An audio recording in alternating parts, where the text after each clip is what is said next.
Hello everyone, welcome to my channel. Today I take another poem of class 9 ICSE board. The name of the poem is I Remember by Thomas Hood.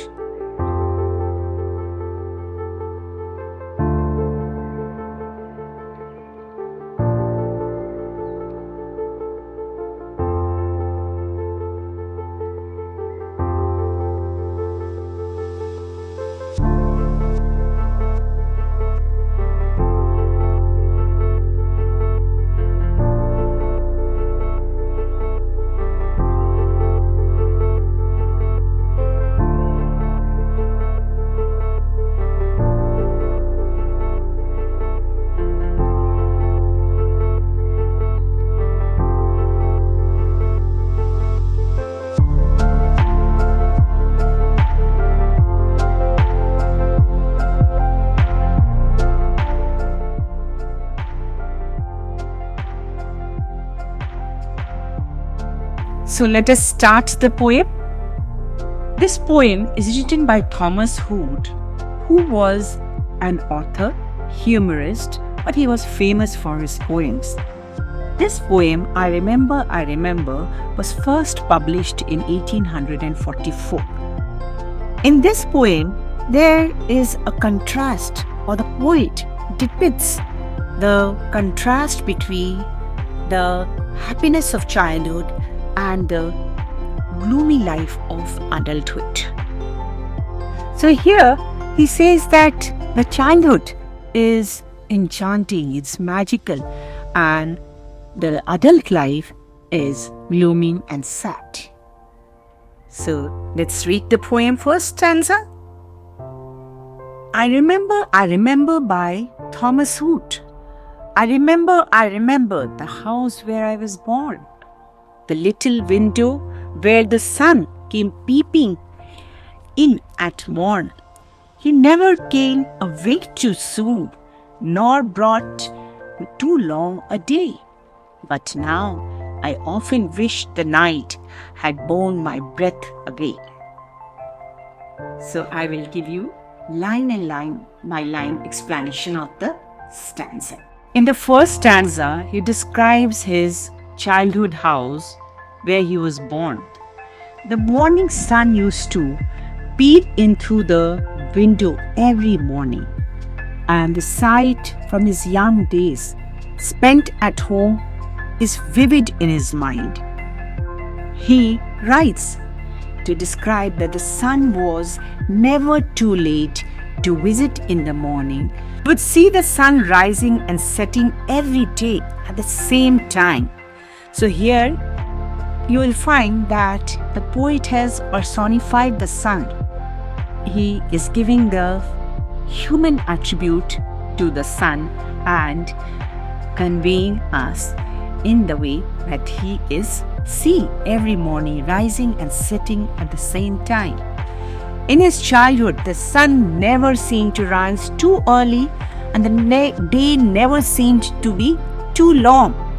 The complete idealization of childhood is evident in the balance of day and night in his childhood. But now, as in the poem it is said, but now I often wish the night had borne my breath away.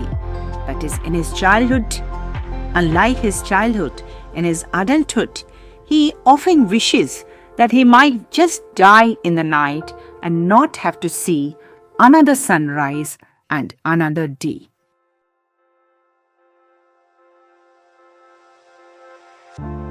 Now we move forward to the second stanza. I remember, the roses red and white, the violets and the lily cups, those flowers made of light, the lilacs where the robin built, and where my brother set the laburnum. On his birthday, the tree is living yet. So here, in the second stanza, he has totally engrossed himself in the beautiful nature that he enjoyed in his childhood. So he has mentioned the different flowers, the bird, and of course the laburnum tree. So here the poet is nostalgic about the beautiful garden in his house, full of colorful varieties of flowers. He remembers the red and white roses, the violets and the lily cups and lilacs, where the robin is the bird, used to nest. The poet found the flowers so bright and delicate that he believed that they were made of light. He recollects about the laburnum tree his brother planted on his birthday. He also refreshes his mind of the wonderful games he played along with his brother under these trees and between these flowers. He remembers that the tree was still alive, but his golden childhood has gone.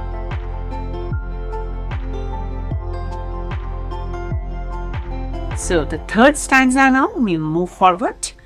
I remember where I was used to swing and thought the air must rush as fresh to swallows on the wing.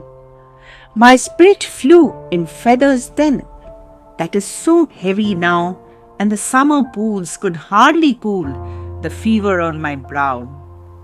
So here he has vividly described the difference of the time of his childhood and adulthood.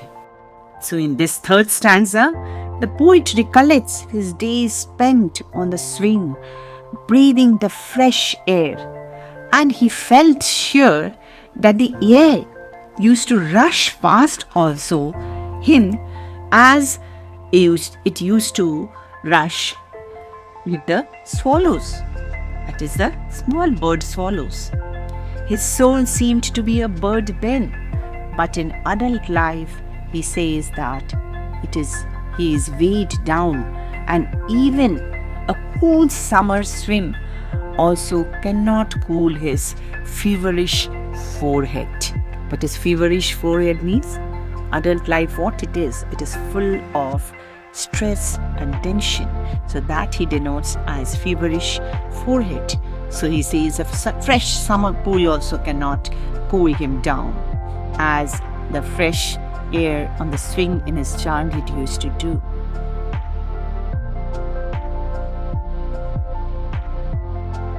So we move to the fourth stanza. I remember the fir trees dark and high.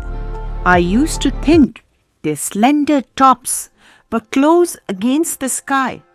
It was a childish ignorance, but now it's little joy to know I am farther away off from heaven than when I was a boy.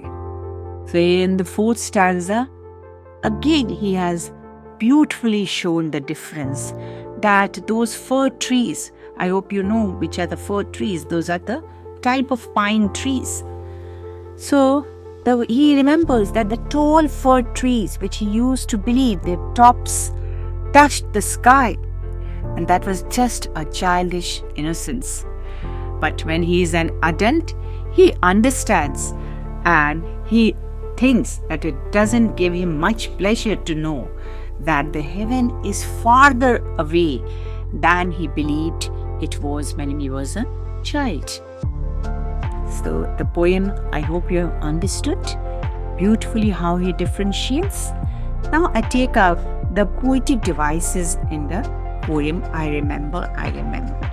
So here you see that the poem is the structure of the poem has 4 equal stanzas with 8 lines each. And what is 8 lines collection called? It is called an octave. So the poem is divided into 4 octaves, and the rhyme scheme is also consistent, and the rhyme scheme is throughout the poem you will find it is A, B, C, V, D, E, F, E. That is in all the 4 stanzas. Next you see there is also the use of alliteration. That is, you all must be knowing the repetition of consonant sounds in the same line. So the sound of R you find in the roses, red and white. R, R. The sound of F in the line My spirit flew in feathers then. Flew and F feathers. Now next poetic device is enjambment. Now this is a very common method of the poets. Now enjambment, let me explain you that these are the sentences in the poem which do not conclude, which do not end with in the same line. The sentence drops in the second line.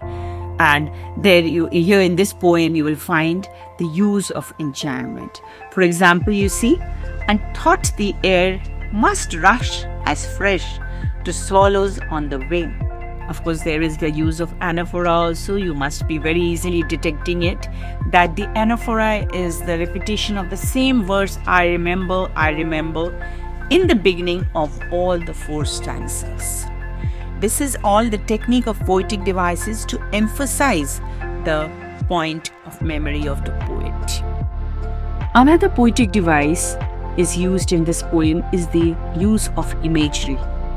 So here imagery is any part of the poem or other literary work that appeals to the 5 senses. Our 5 senses, that is sight, sound, taste, touch and smell, in a way that creates an image or a vivid picture for the readers.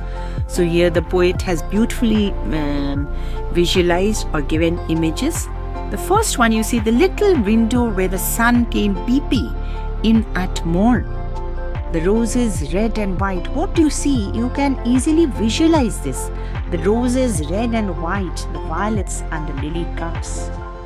And as I told you, he has also personified the poem in the poem, the sun, in the first stanza.